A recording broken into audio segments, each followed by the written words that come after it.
আমি জানি না আমার এই ভিডিওটা কত মানুষের কাছে গিয়ে পৌঁছবে, রিচ খুব একটা নেই, কিন্তু আমার মনে হলো যে এই কথাগুলো বলা খুব জরুরি। যারা নিট এবং নেট পরীক্ষার্থীদের গার্জিয়ান রয়েছেন বাড়িতে, আমি তাদেরকে অনুরোধ করব যে এই কটা দিন তাদের ছেলে মেয়েদের সাথে একটুখানি সহানুভূতির সাথে ব্যবহার করুন। কারণ দেখতেই পাচ্ছেন যে পরীক্ষাগুলো ক্যান্সেল হয়ে গিয়েছে এবং একটা প্রচণ্ড অনিশ্চয়তার মধ্যে দিয়ে তারা যাচ্ছে। মানে ওদের একটা এক্সট্রিমলি স্ট্রেসফুল পিরিয়ড যাচ্ছে এই সময়টা দিয়ে।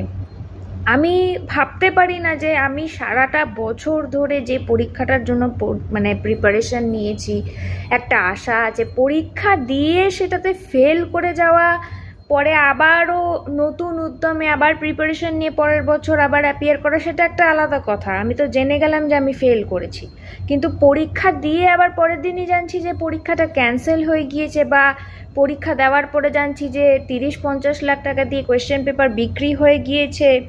আর পরীক্ষা দিতে গিয়ে সেন্টারে গিয়ে দেখছি নোটিশ বোর্ডে লেখা যে পরীক্ষা ক্যান্সেল হয়ে গিয়েছে অনির্দিষ্টকালের জন্য, এবং নেক্সট এক্সাম কবে হবে সেটার কোনো ঠিক ঠিকানা নেই। মানে কেউ কোনো কথা জানাতেই চাইছে না, সরকার দায় এড়িয়ে যাচ্ছে।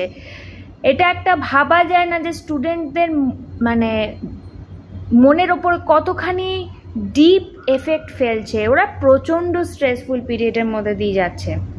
আমি গার্জেনদেরকে রিকোয়েস্ট করব ওদেরকে একটু এক্সট্রা কারিকুলার অ্যাক্টিভিটিসে এঙ্গেজ করুন, যাতে ওরা একটু স্ট্রেস ফ্রি থাকতে পারে। পড়াশোনার জন্য প্রেশারটা একটু কম দিন। এবং রিলেটিভদেরকে বলছি, প্লিজ বোকা বোকা কথা বলে ওদেরকে বিব্রত করবেন না। কিরে, তোর তো পরীক্ষা ক্যান্সেল হয়ে গিয়েছে, খুব মজা, তাই না? আরও তো সময় পেয়ে গেলি না। ওরা সময় পেয়েছে বলে আনন্দ করবার মতন ওদের মানসিক অবস্থা নেই। স্টুডেন্টদের মনের অবস্থাটা বুঝুন, এসব আন্তাবড়ি কথা বলে দেবেন না। Be a responsible relative, be responsible guardian. ওদের প্লিজ একটু সান্ত্বনা দিন, ওদেরকে একটু টাইম দিন। স্টুডেন্টরা খুব খারাপ পরিস্থিতির মধ্যে দিয়ে যাচ্ছে, মানে একটা গোটা ব্যাচের ফিউচার আনসার্টেন। বুঝতে পারছেন আপনারা?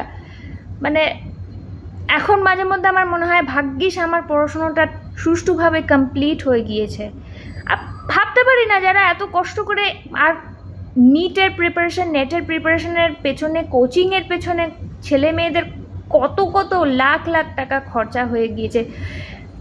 এক্সট্রিমলি স্ট্রেসফুল পিরিয়ড যাচ্ছে। Please be a little sympathetic towards them. ওদেরকে একটু সাপোর্ট করুন, এক্সট্রা কারিকুলার অ্যাক্টিভিটিসে এঙ্গেজ করুন, আর সান্ত্বনা দিন, পাশে থাকুন।